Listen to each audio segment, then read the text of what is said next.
নমস্কার বন্ধুরা, eternal truth YouTube চ্যানেলে আপনাদের সকলকে স্বাগত। কমেন্টে লিখুন জয় মা কালী, শেয়ার করুন প্রিয়জনের সাথে। চ্যানেলটিতে যদি নতুন হয়ে থাকেন সাবস্ক্রাইব করুন আরও নতুন নতুন গল্পের জন্য। আজকের আধ্যাত্মিক কাহিনী। আজ আমরা জানব জীবন্ত কালীর গল্প। কার্তিক অমাবস্যার সেই রাত, চারিদিকে অন্ধকার, কিন্তু সেই অন্ধকার যেন আলোর উৎসবেই ভরে উঠেছে। গ্রামের প্রতিটি ঘরে প্রদীপ জ্বলছে, বাতাসে ধূপের গন্ধ, শাঁখের ধ্বনি আর জয় মা কালী ধ্বনিতে মুখর চারদিক। এই গল্পটি পশ্চিমবঙ্গের এক প্রত্যন্ত গ্রামের, যেখানে কালীপুজোর রাতে ঘটেছিল এমন এক অলৌকিক ঘটনা যা আজও গ্রামের প্রবীণরা কাঁপা গলায় স্মরণ করেন। এই কাহিনী কেবল গল্প নয়, এটি ভক্তি, বিশ্বাস আর দেবী শক্তির প্রত্যক্ষ প্রমাণ। গ্রামের নাম ছিল কালিকাপুর। এই গ্রামে প্রতি বছর মহাসমারোহে কালীপুজো হতো। মন্দিরটি ছিল প্রাচীন, প্রায় ২০০ বছরের পুরনো। শোনা যায় এক সাধক স্বপ্নাদেশে পেয়ে এখানে দেবীর প্রতিষ্ঠা করেছিলেন। মন্দিরে প্রতিষ্ঠিত ছিলেন কালী, উগ্ররূপে, রক্তজিহ্বা, গলায় মুণ্ডমালা, হাতে খড়গ। তার পদতলে শায়িত শিব। গ্রামের পুরোহিত ছিলেন হরিহর ভট্টাচার্য। তিনি ছিলেন নিষ্ঠাবান, সৎ ও ভক্তিশীল। তিনি বলতেন, মা কালী শুধুই ভয়ঙ্কর নন, তিনি করুণাময়ী মা। সেই বছর গ্রামে এক অদ্ভুত অশান্তি চলছিল। কয়েক মাস ধরে গ্রামে অকারণে দুর্ঘটনা ঘটছে। কেউ অসুস্থ, কেউ গবাদি পশু হারাচ্ছে, কারুর ঘরে আগুন লাগছে। সবাই মনে করছিল অশুভ শক্তির প্রভাব। গ্রামের প্রবীণরা সিদ্ধান্ত নিলেন এই কালীপুজো হবে বিশেষ তন্ত্রমতে, নিশিপুজো সহ। পুজোর আগের দিন সন্ধ্যায় গ্রামে এক অদ্ভুত সাধু এলেন। জটা জুট, শরীরে ভস্য, গলায় রুদ্রাক্ষ। তিনি নিজেকে পরিচয় দিলেন, আমি তন্ত্র সাধক নীলাম্বর। তিনি বললেন, এই গ্রামে অশুভ শক্তি প্রবেশ করেছে। মা কালী স্বয়ং প্রকাশ না হলে মুক্তি নেই। পুরোহিত প্রথমে সন্দেহ করলেও পরে তাকে আশ্রয় দিলেন। সেই রাতে সাধু মন্দির প্রাঙ্গণে ধ্যানস্থ হলেন। রাত গভীর হলে তিনি মন্ত্রোচ্চারণ শুরু করলেন, ওম ক্রিম কালিকায়েই নমঃ। হঠাৎ ঝোড়ো হাওয়া বইতে লাগল, প্রদীপের শিখা কাঁপতে লাগল। সবাই ভয় পেয়ে গেল। কার্তিক অমাবস্যা, রাত ঠিক ১২টা, নিশিপুজো শুরু হল। ঢাকের তালে তালে মন্ত্রধ্বনি, নারীরা উলুধ্বনি দিচ্ছেন। পুরোহিত দেবীর চরণে পুষ্পাঞ্জলি দিলেন। সাধু নীলাম্বর তন্ত্রমন্ত্রে নিমগ্ন। হঠাৎ মন্দিরের দরজা নিজে থেকেই বন্ধ হয়ে গেল। ভিতরে শুধু পুরোহিত, সাধু আর ২জন সেবায়ত। বাইরে সবাই আতঙ্কে অপেক্ষা করছে। ভিতরে হঠাৎ প্রতিমার চোখ যেন জ্বলজ্বল করতে লাগল। রক্তজিহ্বা নড়ে উঠল, খড়গ ঝলসে উঠল অদ্ভুত আলয়। পুরোহিত কাঁপা গলায় বললেন, মা তুমি? তখনই এক বজ্র কণ্ঠ শোনা গেল, আমি এসেছি, আমার সন্তানেরা ভয়ে আছে। সেবায়তরা মাটিতে লুটিয়ে পড়লেন। প্রতিমা থেকে যেন এক কালো জ্যোতির্ময় রূপ বেরিয়ে এলো। ৪ হাতে, তেজময়ী, কিন্তু চোখে অগাধ করুণা। সেই রূপ ছিলেন জীবন্ত মা কালী। মা কালী বললেন, এই গ্রামে এক লোভী ব্যক্তি কালো তন্ত্র করে অশুভ শক্তি ডেকেছে। সেই ব্যক্তি ছিল গ্রামেরই ধনী জমিদার রঘুনাথ। সে নিজের সম্পদ বাড়াতে তন্ত্র সাধনা করেছিল। মা কালী আকাশে খড়গ উঁচিয়ে বললেন, অহংকারের ফল ভোগ করতেই হবে। হঠাৎ আকাশে আগুনের রেখা দেখা গেল। জমিদারের বাড়িতে বজ্রপাত হল। সে ছুটে এসে মন্দিরে পড়ে গেল। কাঁদতে কাঁদতে বলল, মা আমায় ক্ষমা করো। মা বললেন, ভুল করলে শাস্তি আছে, কিন্তু অনুতাপ করলে ক্ষমাও আছে। তিনি তার অশুভ শক্তি কেড়ে নিলেন। জমিদার অজ্ঞান হয়ে পড়ে রইল। পরদিন সকাল, মন্দিরের দরজা খুলতেই দেখা গেল সব স্বাভাবিক, কিন্তু দেবীর চোখে যেন নতুন দীপ্তি। জমিদার সুস্থ হয়ে ওঠে, সমস্ত সম্পদ গ্রামের উন্নতিতে দান করে। গ্রামে আর কোনো অশান্তি রইল না। সাধু নীলাম্বর আর দেখা গেল না। কেউ বলে তিনি ছিলেন মহাদেব স্বয়ং, ভক্তদের রক্ষা করতে এসেছিলেন। আজও কালিকাপুরে কালীপুজোর রাতে সেই অলৌকিক ঘটনার কথা বলা হয়। লোকমুখে প্রচলিত, ভক্তি যদি সত্য হয়, মা কালীর নিজেই রক্ষা করেন। এই কাহিনী আমাদের শেখায় ভক্তির শক্তি অসীম, অহংকারের পরিণতি ভয়াবহ। অনুতাপ করলে মা ক্ষমা করেন। অন্ধকার যত গভীর হোক, মা কালী তত উজ্জ্বল। কালীপুজোর সেই অলৌকিক রাতের পর গ্রাম কালিকাপুরে শান্তি ফিরে এসেছিল। কিন্তু শান্তি সব সময় ঝড়ের পরের নীরবতা, নাকি নতুন ঝড়ের পূর্বাভাস? জমিদার রঘুনাথ বদলে গিয়েছিল। প্রতিদিন মন্দিরে এসে প্রণাম করত কালীকে। গ্রামের উন্নতির জন্য পুকুর খনন, স্কুল নির্মাণ শুরু করল। কিন্তু এক অদ্ভুত বিষয় লক্ষ্য করলেন পুরোহিত হরিহর ভট্টাচার্য। মন্দিরের গর্ভগৃহে মাঝ রাতে মাঝে মাঝে ধূপের গন্ধ তীব্র হয়ে ওঠে, প্রদীপ নিজে থেকে জ্বলে ওঠে, আর প্রতিমার চোখে অদ্ভুত লাল আভা দেখা যায়। তিনি বুঝলেন মা এখনও সম্পূর্ণ বিদায় নেননি। এক রাতে পুরোহিত স্বপ্ন দেখলেন। অন্ধকার শ্মশান, চারিদিকে চিতা জ্বলছে, মাঝখানে দাঁড়িয়ে আছেন মা কালী। তিনি বললেন, অশুভ শক্তি সম্পূর্ণ বিনষ্ট হয়নি, তার মূল শিকড় শ্মশানে। ঘুম ভেঙে পুরোহিত ঘামতে লাগলেন। পরদিন সকালে জমিদার রঘুনাথও এসে জানাল, গত রাতে আমি দেখেছি কেউ আমাকে শ্মশানের দিকে ডাকছে। দুজনেই অবাক। তারা বুঝলেন এটি কোনো সাধারণ স্বপ্ন নয়। পরবর্তী অমাবস্যার রাতে তারা কয়েকজন বিশ্বস্ত গ্রামবাসী নিয়ে শ্মশানে গেলেন। শ্মশানটি ছিল গ্রামের বাইরে, বিশাল বট গাছের নিচে। হঠাৎ হাওয়া ঠান্ডা হয়ে গেল, কুকুরের কান্নার শব্দ ভেসে এলো। দেখা গেল বট গাছের তলায় এক কালো ছায়া মূর্তি, তার চোখ জ্বলছে আগুনের মতো। পুরোহিত বুঝলেন এটি সেই তন্ত্রের অবশিষ্ট শক্তি যা রঘুনাথ জাগিয়েছিল। তিনি জপ করতে লাগলেন, ওম ক্রিং কালিকায়ে নমঃ। হঠাৎ আকাশে বিদ্যুৎ চমকাল। বজ্রের আলোয় দেখা গেল ছায়ামূর্তিটি বিশাল আকার ধারণ করছে। ঠিক সেই মুহূর্তে শ্মশানের চিতার আগুন অদ্ভুতভাবে একত্রিত হয়ে এক কালো জ্যোতির্ময় রূপ নিল। 4 হাত, খড়গ, ত্রিশূল, কপালে চন্দ্রচিহ্ন।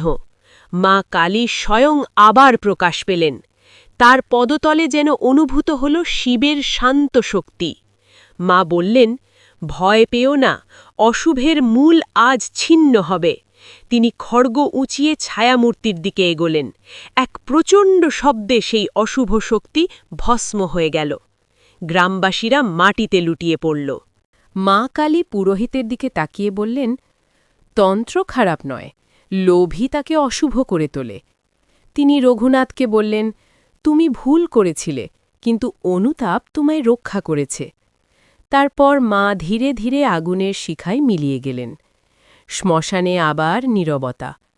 পরদিন সকালে গ্রামে সেই রহস্যময় সাধু নীলাম্বর আবার এলেন। তিনি মৃদু হেসে বললেন, সব শেষ হয়েছে।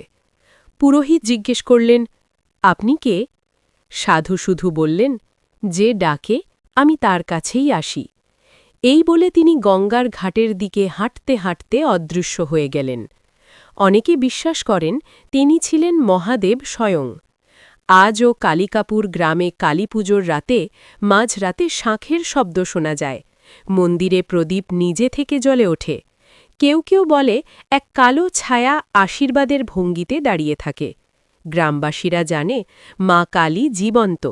তিনি ভক্তের ডাকে সাড়া দেন, অশুভকে দমন করেন, ভক্তকে রক্ষা করেন। ভক্তি থাকলে দেবী শক্তি প্রকাশ পায়। তন্ত্রজ্ঞান, ভুল ব্যবহারে সর্বনাশ। অনুতাপই মুক্তির পথ। মা কালী ভয়ঙ্কর নন, তিনি করুণাময়ী মা। কালিকাপুর গ্রামের বাইরে যে শ্মশানভূমি তা সাধারণ শ্মশান নয়।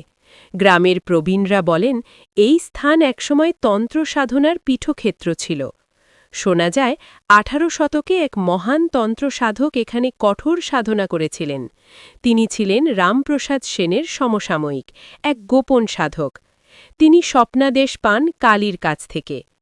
এই শ্মশানে আমি চিরজাগ্রত, কিন্তু লোভীরা যদি শক্তিকে অপব্যবহার করে অশুভ জন্ম নেবে। সেই ভবিষ্যৎবাণী যেন সত্যি হয়েছিল রঘুনাথের লোভে। সব শান্ত হওয়ার পরও হরিহর ভট্টাচার্য অনুভব করছিলেন কিছু একটা অসম্পূর্ণ রয়ে গেছে। এক রাতে তিনি মন্দিরে ধ্যানমগ্ন ছিলেন। হঠাৎ প্রতিমার কপালের তৃতীয় নয়ন থেকে ক্ষীণ আলো বেরিয়ে এলো। এক নারী কণ্ঠ শোনা গেল, শিকড় এখনও গভীরে। পরদিন গ্রামে খবর এলো এক কিশোর নিখোঁজ। শেষবার তাকে শ্মশানের দিকে যেতে দেখা গেছে। গ্রামবাসীদের হৃদয়ে আবার আতঙ্ক। রাতেই পুরোহিত, রঘুনাথ ও কয়েকজন সাহসী যুবক শ্মশানে পৌঁছলেন। বটগাছের নিচে দেখা গেল এক বৃদ্ধ তান্ত্রিক, কপালে রক্তচিহ্ন, হাতে করটি। সে চিৎকার করে বলল, এই শক্তি আমার, আমি তাকে জাগিয়েছি।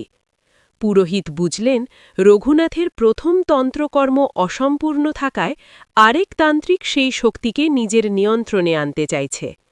বৃদ্ধ তান্ত্রিক মন্ত্র পড়তে লাগল, ক্রিং কালী কালী। হঠাৎ চারিদিকে অন্ধকার ঘন হয়ে এলো, বাতাসে ছাই উড়তে লাগল।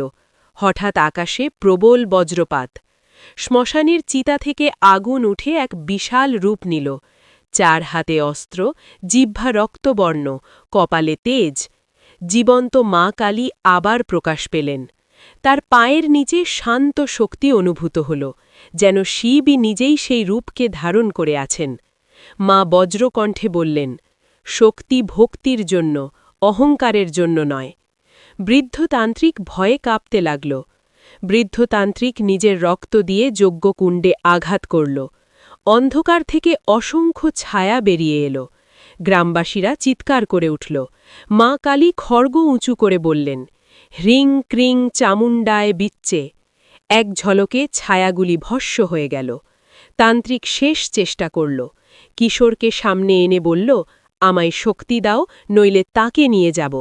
মা কালী চোখ রক্তবর্ণ করে তাকালেন।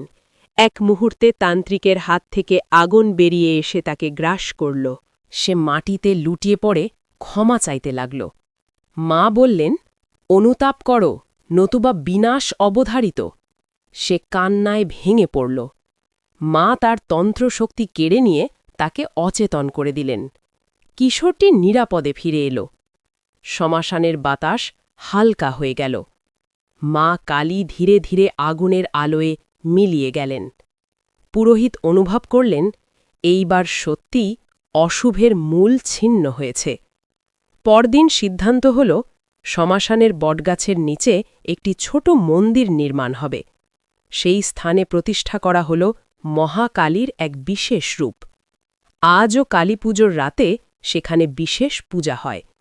লোকমুখে প্রচলিত, যে ভক্তি নিয়ে ডাকবে, মা কালী জীবন্ত রূপে সাড়া দেবেন। এই কাহিনী আমাদের শেখায়, শক্তি কখনো খারাপ নয়, অহংকারী অশুভ জন্ম দেয়। ভক্তি ও অনুতাপ মুক্তির পথ। মা কালী ভয়ঙ্কর নন, তিনি রক্ষাকর্ত্রী। মহাশ্মশানের তন্ত্রযুদ্ধের পর কালিকাপুর গ্রামে এক অদ্ভুত শান্তি নেমে এল। কিন্তু হরিহর ভট্টাচার্যের মন বলছিল, এ যেন ঝড়ের আগের নীরবতা। কার্তিক মাসের শেষ রাত্রি, আকাশে কালো মেঘ। হঠাৎ মন্দিরের ঘণ্টা নিজে থেকেই বাজতে শুরু করল। পুরোহিত ছুটে এলেন। দেখলেন প্রতিমার কপালে আগুনের মতো লাল আলো। তিনি জপ করতে লাগলেন, ওম ক্রিং কালী কালাই নমঃ।